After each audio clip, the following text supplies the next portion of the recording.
This video is brought to you by Gateway Subaru. Higher standards.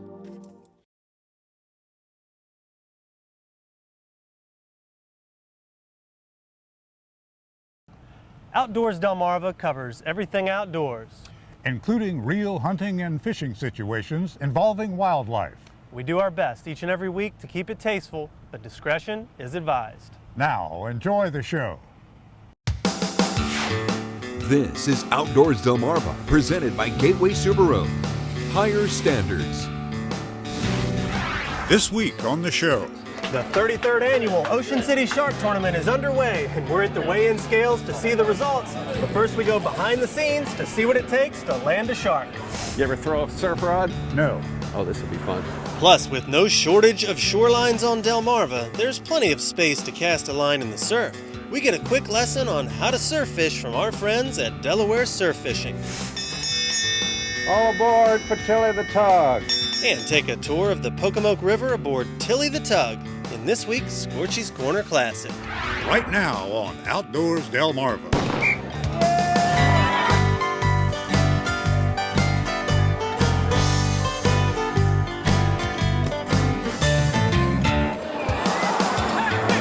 This is Outdoors Delmarva, presented by Gateway Subaru. Higher standards.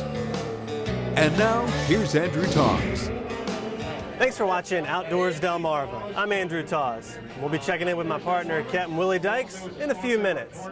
Well, we're here at the Ocean City Fishing Center in West Ocean City at the weigh-in scales for the 33rd annual Ocean City Shark Tournament. Now, the weather was kind of sketchy for the start of the tournament, and that gave the 14 boats that have entered the option to fish an extra day. And boy, these last 2 days have really turned out great. And I had the chance on the first day to head out with our friends at Delaware Family Fishing aboard the Little Angler 2 to see just how difficult it can be to land these sharks. Team hooked up. The day starts early in Lewis Harbor Marina as the crew of the Little Angler 2 boards and ventures out into the dark waters. The lights of Lewis, Delaware are aglow over the marsh, and there's already a bit of a breeze, which at this early hour is but an omen of things to come. After cruising down the Delaware shoreline, we arrive at Indian River Inlet just before 6 a.m. and await the call. We're fishing the first day of the Ocean City Shark Tournament. We're sitting here. As soon as we get the start, we're going to go out to the shipping channel, and we're going to set up a drift, chum and set up a drift for try to get a fresher shark. City Shark Tournament. Okay, 6 a.m. Everybody comes out there for the tournament. You're clear. Tournament Control, Little Angler 2, Channel 7-2. We are at the Indian River Sea Buoy, and we're on our way out right now to the old grounds. And out we go into the Atlantic. Once there, the crew works to get a chum line going, mixing up a not-so-good smelling concoction. He's getting ready to make a mixture of chum slick, which is what we call death, because it smells so bad. Put it in a drip bottle, hang it over the side, and we will actually drip oil that will cover the whole water column. With chum lines and bloodlines set, it's time to get the rods out. Mate Jonathan carves up some mackerel, and rods are finally in the water. Not long after, we see a good sign just off the stern. Fresher shark jumped out of the water twice, about 300 yards off the back of the boat. Now the waiting game begins, and the seas are proving to be a little rough for some of the crew. Right now, me and my mate don't feel it's real bad, but some other people on board aren't having the same opinion as us. We have a little better sea legs and some cast iron stomachs. The only fish to be landed are from attempting to catch live bait, including this spiny dogfish. After a couple of hours, it's time to move on. We have some rules on this boat. Rule 1 is never leave fish to find fish, and Rule 2 is stick to the plan. We said we were going to do this for 2 hours, and then we were going to go inshore and try to get some smaller sharks for Bonnie. Our 2 hours is up, so sticking to the plan. Once there, the anchor's dropped and the lines are back out. The seas are a little calmer, and there's signs of life from the rest of the crew. But a storm on the horizon is dampening everyone's enthusiasm. It is not looking good. I'm hiding. Fortunately, it doesn't get too close, and we're able to take in the amazing sights that a passing storm can bring to the sky and seas surrounding us. Up. Pocomoke, Jonathan. Pocomoke. Finally, with about 15 minutes of fishing left, there's a good run on one of the lines, but there's nothing there. They got bit. Sharp bite right behind the hook. They half the bait, but didn't. Brad took the bait, but didn't get the hook. Once 3:30 rolls around, it's time to get the lines in and head back. And obviously, the day didn't go as Captain Brian had hoped. Not anywhere close to his hopes. It was a very poor fishing day. A lot of fun being out here, but it was a very, very poor fishing day. Well, after a long first day of fishing with Captain Brian and crew, we are finally back here at the scales. And after day 2's total washout, day 3 has turned out to be a beautiful day. And as you can see, the crowd gathering behind us, some boats have finally started coming in to the docks. They lost a couple hammerheads. First to report in is a couple of anglers from last year's overall release points leader, Lucky One. We hooked up a hammerhead and lost it, and we caught one spinner shark. A lot of sharks around the boat, just couldn't hook up with anything. A lot of the emphasis of this tournament has been on catch and release. Anglers take photos of the fish and are awarded points based on the species and how many releases they have. The mako shark, thresher, and blue shark. So those are the only 3 that might come into the scales. Everything else, like the hammerheads and duskies and sandbars and spinners and black tips and tigers, they'll all be turned loose. This year's second place finisher in the release division is Double Eagle, and they had a pretty good day on the ocean. We had 5 releases, duskies, and we had 1 mako at the end of the day that unfortunately cut us off, but it was a great day. Although no sharks were brought into the scales this year, there is a bluefish division, and the first boat to arrive for a weigh-in is No Limits. And they have a nice sized fish on the boat. And there he is. Since this is a working scale, onlookers are treated to a yellowfin tuna and a whole bunch of tilefish. So in case a 12-pound bluefish isn't enough to satisfy a crowd that's hoping to see a shark, they do get to feast their eyes upon a few nice-sized fish.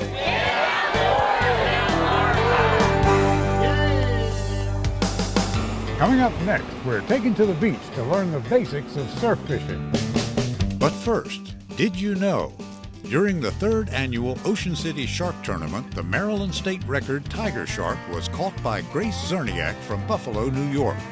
How much did this shark weigh? The answer when we come back. You're watching Outdoors Delmarva, presented by Gateway Subaru. Higher standards. Sponsored by Ocean City Tourism, Shorts Marine, Shooter's Choice, Sussex Outdoors, and Aurora Agronomy. Outdoors Delmarva will be right back.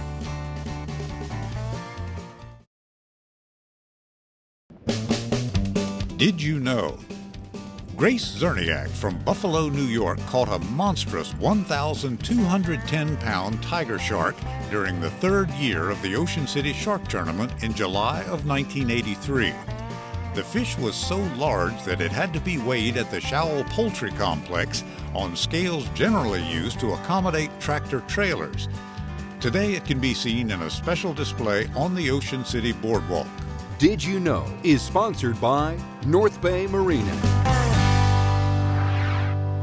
Well, if you ever thought about doing some surf fishing, the possibilities and locations are endless here on Delmarva, with miles of shoreline all along the coast. I'm an old pond and river man myself, so we came out here with Rich King from Delaware Surf Fishing to learn the basics. Rich, I grew up on Delmarva here, but all I know about is the Pocomoke River and a farm pond. And this is one of the best things you can do on this part of the country. Tell me what we're putting together here for a rig. Well, we're using a top and bottom rig that have floats on them. The floats help keep it off the bottom so the crabs don't get to it and things like that. You also have different colors that helps attract fish. This is Fish Bites bloodworms. It's basically fake bloodworm. It's a piece of gauze through the center, and you break off a little piece about that size, put it on your hook, and it puts an attracting smell off that smells like bloodworms, and the fish go crazy for it. How big a sinker would you use? The most I've ever thrown is 8 ounces. 8 ounces. So and that's a lot to throw. Somewhere between 4 and 8. Yeah, 4 and 8. 2 is usually the best. This is a This is a 3-ounce pyramid sinker. These will go down and kind of jam into the sand like that. Yeah. Then when you pull it across, it'll kind of hold bottom better. It's got the triangular side so it won't roll on the bottom and all that too, which helps. You ever throw a surf rod? No. Oh, this would be fun. There's a couple different ways to cast. Some people do what's called a pendulum cast. They'll rock the weight back and forth, and then when it gets to the part of that arc, they'll rock it around and send it out. You're basically doing what's called loading the rod. You're putting energy into the rod to throw it out there. I'm gonna throw one of these as far out as I can. The other one I'm gonna throw part way out, because the best thing is, like what I like to do is put them in different areas out there to find out where the fish are. Probably gonna catch kingfish, spot, croaker, things like that. There's always skates out there. Right now there's dogfish and big rays and all that. Most of your fish are gonna be right behind that first wave that's coming in, that first swell. Yeah. And in between there, all these waves are breaking up the sand, breaking up all the food, mixing everything up, and then it washes back out, and the fish sitting there behind it and eat it. I just let them sit on the bottom and throw.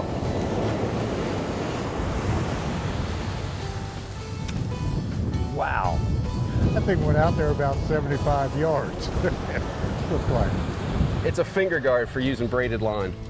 So when you're holding onto the line on the rod like that, you're holding it like that. When you let it, when the line comes flying off your finger, it'll cut into the leather of this. It won't cut into your finger. You want to have your weight roughly about half the length of your rod, or around there. I usually just set my weight down in the sand, let it get tight, and then throw it and let it go. When your rod's right about here, release the line and it'll go.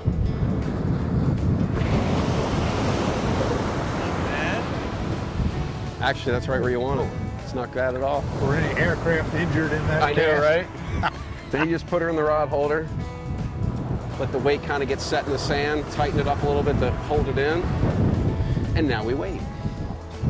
This is what we call rod watching. You just sit here and watch the rods. What's it feel like? Small fish.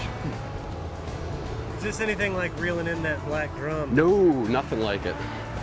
Oh, there it is. This is a kingfish.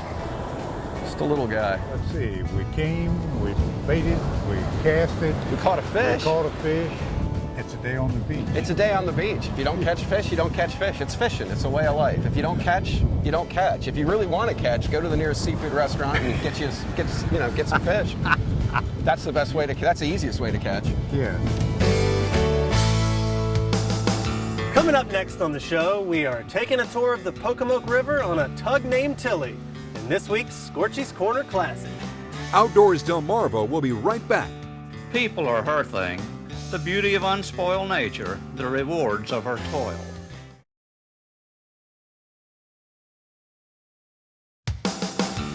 You're watching Outdoors Delmarva, presented by Gateway Subaru. Higher standards.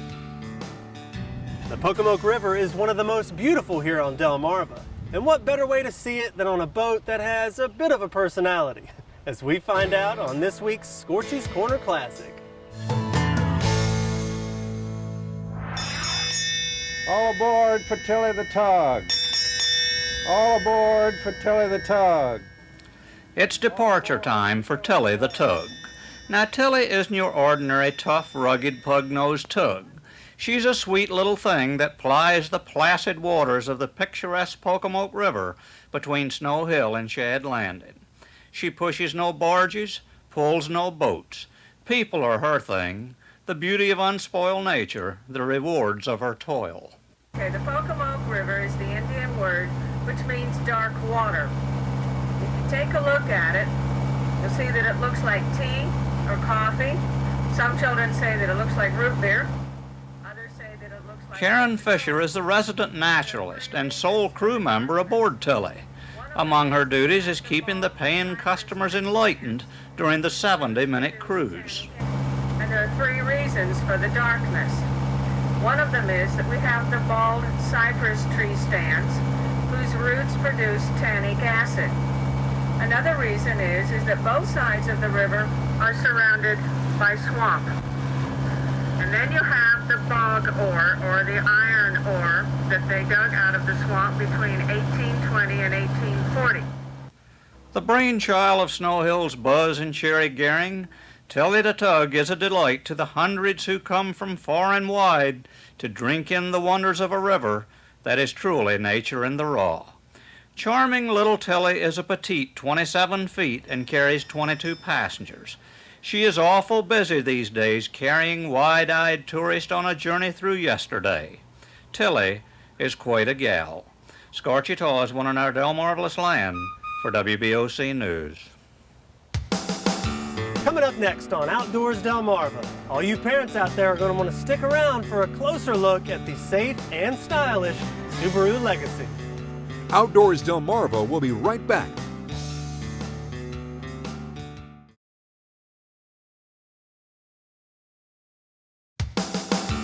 You're watching Outdoors Delmarva, presented by Gateway Subaru.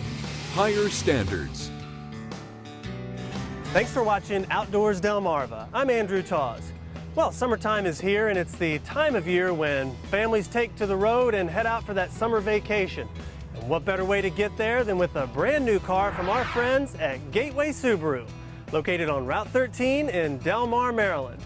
And joining me right now is our friend Crystal Collins with Gateway. Crystal, how you doing? Great. All right, and Crystal, I hear you're going to tell us about the Subaru Legacy. Yes, I love the Legacy. It's such an awesome car. Being a mom, I think the Legacy is really awesome because there's plenty of room in the back seat. Crystal, I have 3 boys, 2 of which are twins and they're infants, so it looks like there's quite a bit of room in there for 3 car seats. Yeah, you can definitely fit 3 car seats in here really easy, which is a great thing. Could definitely fit 2 rear-facing car seats anywhere in here, you know, for each of your twins, and then, you know, a booster. This could probably be the ideal car to fit everyone in. How old is your other son? 4. He's 4. 4, yeah, so he's in the booster and yeah, you'll be fine in this car. It's also top tethers back here for when your baby's facing forward. Top tethers are great because if you just have the bottom tether, what happens is the top of the car seat goes like this. And you'd think that like all cars would have them, but they don't. So what Subaru did is they put the top tether in there so that the baby, when they're facing forward, doesn't move from the top. This is reinforced steel doors for your rear passengers. So if you were T-boned, your passengers would be safe. And you can see it interlocks right here. Oh, wow. Yeah, the whole car is actually encased in a ring of steel. You know, you got a lot of important people in that car, so it's nice to know that you're safe. Well, you have these kids, right? So I know you've got a double stroller, don't you? Of course, of course. It's huge, right? It's very, yeah. And there's plenty of room in here. You could fit your double stroller, you could fit a case of water and your groceries. Now let's go from the back of the car to the front of the car. Sounds good. Okay, I love that Subarus are so easy. Battery is really easy to get to, so if you ever had to jump start it, you could probably do it yourself. We have a 4-cylinder boxer engine, which gives you plenty of horsepower. People are like just loving the 4-cylinder boxer engine. It's got lots of pickup. 4-cylinder engine, it must be pretty good on some gas mileage. Yeah, actually you're gonna get about 32 miles per gallon highway is the national average. And actually your engine, if you were in a front end impact, is designed to drop below you in a force of impact. And it's been a top safety pick for 7 years. And if you're serious about buying, right now is a really great time because we do have 0% financing available on Legacy, so that's really exciting. Well, Crystal, I am sold. This is certainly a safety-packed, family-friendly car. Thank you so much for talking with us. Thank you, I had so much fun. All right, same here. And if you're in the market for that new car to get you on any adventure, one that is safe, reliable, and has symmetrical all-wheel drive, look no further than our friends at Gateway Subaru, located on Route 13 in Delmar, Maryland. Gateway Subaru, higher standards. And we'll be right back. Coming up next on Outdoors Delmarva, your latest viewer videos and pictures. Outdoors Delmarva viewer pictures are sponsored by Wink Sporting Goods.